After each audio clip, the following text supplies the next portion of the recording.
7월 8일 화요일 요한계시록 4장 1절에서 11절 말씀입니다.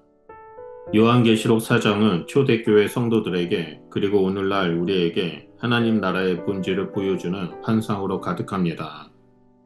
땅에서의 고난과 핍박, 불확실한 미래 앞에서 마음이 흔들리는 이들에게 요한은 하늘의 열린 문을 보게 합니다. 그 문 너머에 있는 것은 혼돈이나 절망이 아니라 창조주 하나님의 보좌입니다. 이 보좌는 절대적인 주권과 질서, 영광과 평화로 가득합니다. 요한계시록은 단지 먼 미래에 일어난 종말 사건의 예언이 아니라 지금 이 순간 교회가 하늘 예배에 참여하고 있다는 믿음을 담고 있습니다. 성경은 현실을 회피하거나 환상을 말하는 것이 아닙니다. 오히려 예배를 통해 우리가 현실을 하나님의 시선으로 해석하게 하며 하늘 보좌 앞에서 삶의 중심을 회복하게 합니다. 오늘날 우리는 다양한 위기의 시대를 살아갑니다. 팬데믹, 기후위기, 전쟁, 경제불안, 가치관의 혼란 속에서 흔들릴 때 우리의 눈을 들어 하늘을 바라보게 하는 것이 바로 예배입니다. 요한처럼 우리도 하늘의 열린 문을 보고 그 너머의 실제를 바라보아야 합니다. 그리고 그 자리에서 하나님을 경배함으로 다시 땅을 살아갈 힘을 얻게 됩니다. 말씀을 살펴보면 첫 번째로 1절에 하늘의 열린 문과 이끄는 음성을 볼 수 있습니다.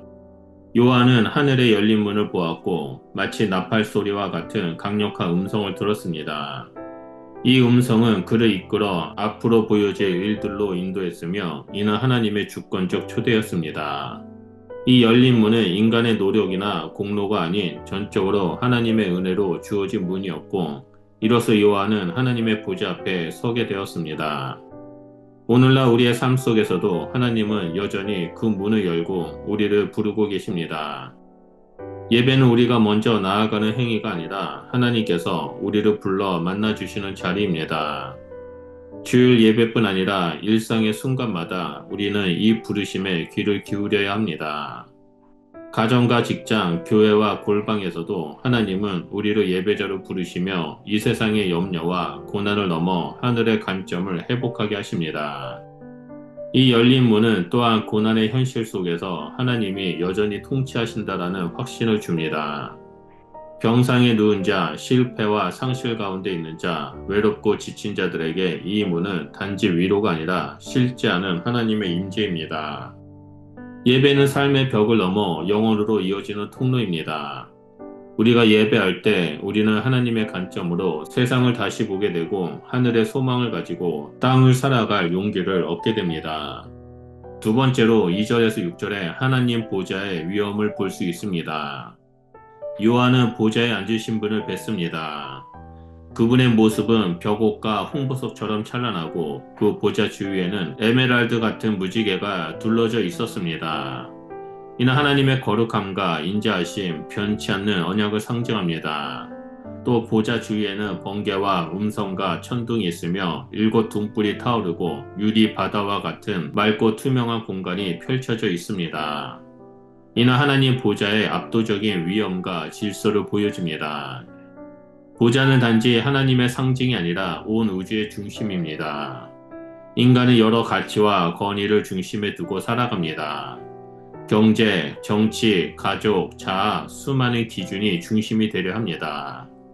참된 중심은 하나님의 보좌이며 그 보좌는 지금도 하늘에서 흔들림 없이 세상을 다스리고 있습니다. 예배는 이 중심을 다시 찾는 행위입니다.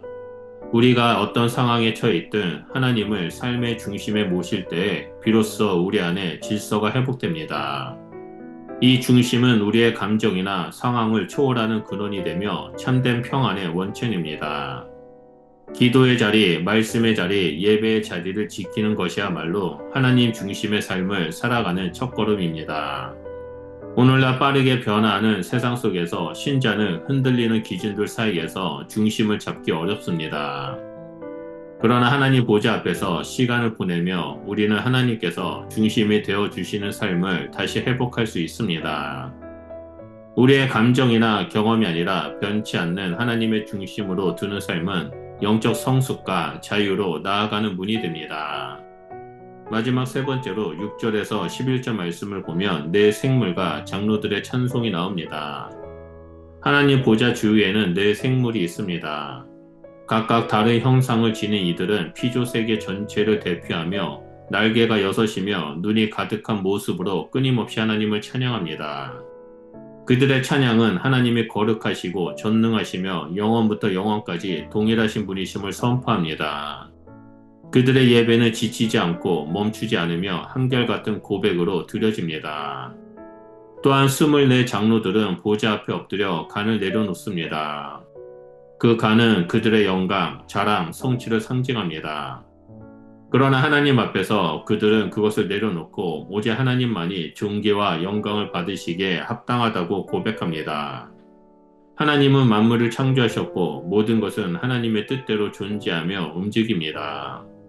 이 장면은 예배의 본질을 드러냅니다. 예배는 나의 요구를 관찰시키는 시간이 아니라 하나님의 위대하심 앞에 나의 존재를 드리는 시간입니다. 내가 이룬 것을 자랑하기보다 나를 창조하시고 구속하신 하나님 앞에 겸손히 엎드리는 순간입니다. 하나님은 창조주이시며 나는 피조물임을 인정하는 진실한 고백이 예배의 중심이 있어야 합니다. 오늘의 우리는 성취와 안정에 목말라하며 살아갑니다.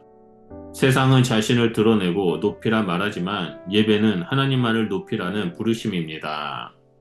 진정한 예배자는 자신을 내려놓고 하나님께만 영광을 돌리는 자입니다. 예배는 단지 감정을 채우는 시간이 아니라 우리의 존재 전체를 드리는 순종의 행위입니다. 이 예배를 통해 우리는 하나님의 영광을 반영하는 자로 변화되어 갑니다.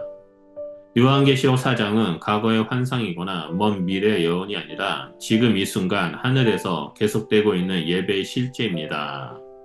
복음주의 신학은 이 하늘의 예배가 교회를 통해 이 땅에서도 구현되고 있다고 고백합니다. 그러므로 교회는 단지 예배를 드리는 장소가 아니라 하늘 예배에 참여하는 공동체입니다. 오늘 하늘의 문은 여전히 우리를 향해 열려 있으며 하나님은 그 문을 통해 우리를 주권의 자리로 부르십니다. 삶의 중심을 잃은 채 흔들리는 세대 속에서 우리는 그 부르심에 응답해야 합니다. 예배는 하나님 보좌 앞에 엎드려 그분의 통치 아래 거하는 것이며 그 속에서 우리는 진정한 평안과 회복, 존재의 이유를 발견하게 됩니다. 이 예배의 감격이 오늘 우리의 삶 속에서도 이어지길 바라며 우리가 드리는 예배가 단지 형식이 아니라 하늘과 연결된 생명의 통로가 되어 하나님을 영화롭게 하는 일상이 되길 우리 주 예수 그리스도 이름으로 축원드립니다. 기도하겠습니다. 하나님 아버지, 고난과 혼란 속에서도 하늘의 문을 여시고 우리를 보좌 앞으로 부르시는 은혜에 감사드립니다. 주님의 영광 앞에 우리의 마음을 엎드려 오직 하나님만을 예배합니다. 성령님 우리 가운데 임하셔서 세상의 소리에 흔들리지 않게 하시고 오직 주의 음성에 귀 기울이는 자가 될 수 있도록 역사하여 주시옵소서. 오늘도 예배를 통해 하나님 중심의 삶을 살아가게 하시고 하늘의 예배에 참여하는 기쁨을 누리게 하여 주시옵소서. 예수 그리스도의 이름으로 기도드립니다. 아멘.